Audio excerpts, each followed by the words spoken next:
Let's talk about this divide, this unbelievable propensity to flip sides at the drop of a dime. Highlighted best by President Trump's interview with Bill O'Reilly just before the Super Bowl yesterday. I've got to cover this. I want you to take a quick listen in to what he said on Bill O'Reilly with regard to Russia, and then we'll unpack all of the problems with what he said, as well as all the problems with how people are reacting on the left and the right. Do you respect Putin? I do respect him. Do you? Why? Well, I respect a lot of people, but that doesn't mean I'm going to get along with him. He's a leader of his country. I say it's better to get along with Russia than not. And if Russia helps us in the fight against ISIS, which is a major fight, and Islamic terrorism all over the world, right? Major fight, that's a good thing. Will I get along with him? I have no idea. It's very He's a possible killer, I though. won't. Putin's a killer. A lot of killers. A lot of killers. Why, you think our country's so innocent? You think our country's so innocent? I don't know of any government leaders that are killers in America. Well, take a look at what we've done, too.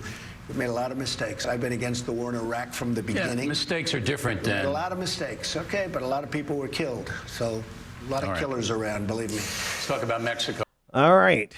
That's Trump. All right, so let's dissect it based on what he said.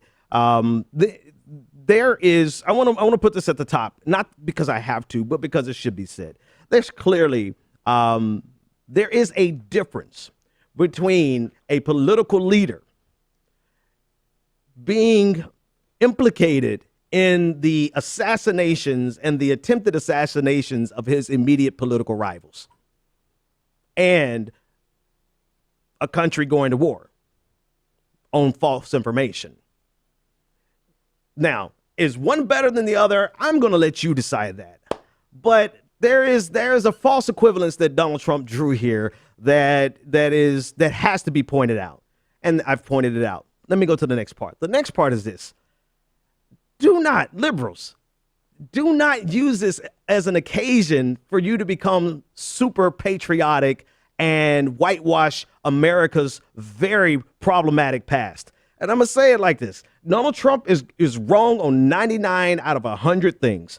This is one of those rare things that he is not wrong on. America is violent. We are murderers. We have killed millions, tens of millions of people. Now, this is not what he was saying. He was not saying this to say, oh, let's reflect on America. Let's look at all the shit that we've done bad. Let's be clear. He's not saying that. He's using this as a way to weasel out of him saying he respects Vladimir Putin. Nothing more, nothing less. He doesn't want America to improve. He doesn't want to pull back on the American empire abroad. He's not going to reduce the military industrial complex. He's going to ramp it up. Let's be clear. However, attack him on the thing that he said that is absolutely wrong. Attack him on the fact that he's being disingenuous, drawing a false equivalence. But don't turn around and say, oh, America is good, America's great, and America's always been great, because that's bullshit 101. All right. And I say this because the very first reaction that I saw from people all over the internet, people with large platforms, people with small, major outlets, it was this American exceptionalism bull. And the fact that Trump, I think it was Jer Heat, I forgot what outlet he was from, but he was like, Donald Trump has no need for American exceptionalism. And that's actually a redeeming value. If there is one in Donald Trump, it would be that. The rejection of the idea that America is by definition exceptional and good and just. America is only as good and just as the administration that's in power right then. And the things that we fight for to make us better. But you cannot whitewash. And here's the other thing. Bill O'Reilly was trying to say, yeah, but you haven't seen political assassinations domestically. Actually, it was Keith Olbermann who said that. And the fact of the matter is, actually, we have. We have not seen them recently inside domestic politics. But you do realize the 60s was all about killing progressive leaders.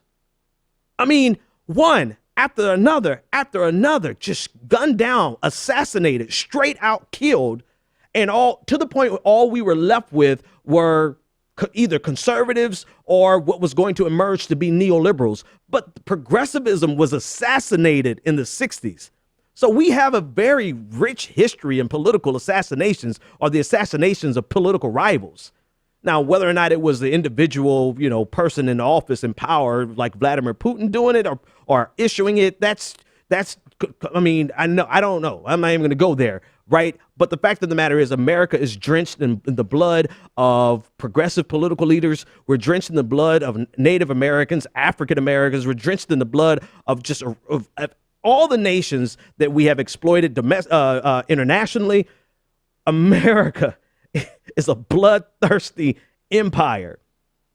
And to see to see neoliberals turn and use this as an occasion to become the patriotic party of America is disturbing.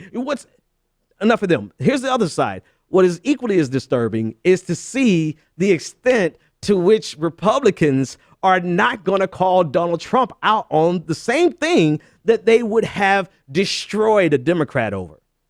I mean, this one story has enough hypocrisy to hit every single body. Everybody gets hit in the story, because neoliberals and liberals and Democrats, they're all about, oh, God bless America. America is great. Huh?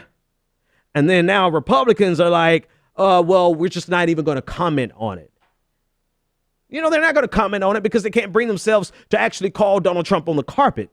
And so this moral inconsistency, this hypocrisy is really what it is shows you why all the more we have to defeat them.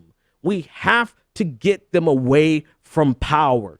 We can't just talk about it. They must be opposed at every stop, and they have to go because they have no moral fortitude. They have no moral consistency, and they're completely bereft of any idea of being anything but disingenuous.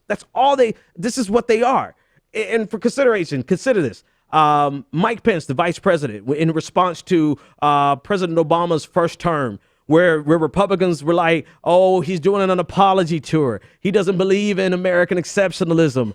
And he actually said this, quote, I believe in this is Obama. I believe in American exceptionalism, just as I suspect that the Brits believe in British exceptionalism and the Greeks believe in Greek exceptionalism. All right, so here's what the response was from Mitt Romney. He said, we have a president right now who thinks America's just another nation. America's an exceptional nation. All right, so Mitt Romney, what are you going to say to Donald Trump? Sarah Palin, I don't give a damn about what Sarah Palin says. Newt Gingrich, exceptionalism for Americans is the belief that the United States is in some way more open, more vigorous, more optimistic than other nations. Our best leaders have reminded us that we have a moral obligation to the cause of freedom, and the cause of freedom is the cause of all mankind. All right, Newt, where's your statement against Donald Trump, who made this false equivalence between an individual leader who's implicated in the assassination of many of his political rivals and America's bloodthirsty war past? Past. This is the present. Newt, where's your statement? Rick Perry, soon to be the Secretary of the Department of Energy, said those in the White House today they don't believe in American exceptionalism. They rather emulate the failed policies of Europe. Mike Pence, the vice president, said, finally, to renew American exceptionalism, we must recognize that our present crisis is not merely economic, but moral in nature. At the root of these times should be the realization that people in positions of authority from Washington to Wall Street have walked away from the timeless truth of honesty, integrity, and an honest day's work for an honest day's pay. Blah, blah, blah. Where's your statement against your sitting president?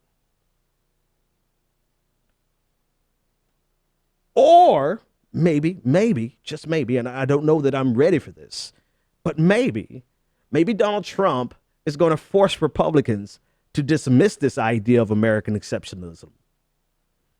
I mean, stranger things have happened. The Patriots came back from a 25-point deficit in one quarter.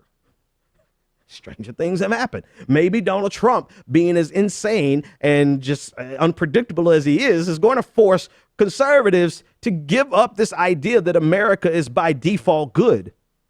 The problem with that is we got Democrats on the other side who said, oh, this is an opportunity for us to get leverage over them in this issue. And so if they abandon American exceptionalism, Democrats are willing to pick it up. And somewhere in the middle are the reasonable people who say, no, America is not one-to-one Vladimir Putin. It's apples to oranges. But America has such a bloody past and such a complete dismissal of freedom, except for freedom that benefits their chosen people, a complete dismissal of fairness, except for fairness as defined by people in power, a complete dismissal of integrity, except for what they determine to be integrity, and dismiss anyone else's actions and fight as anything but having integrity. It's America is anything but exceptional.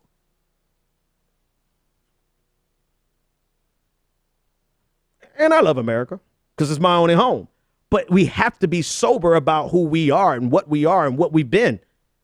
And this idea that Democrats are going to now become the champions of American exceptionalism and Republicans are going to now accept the fact that America is not that exceptional. Stranger things have happened.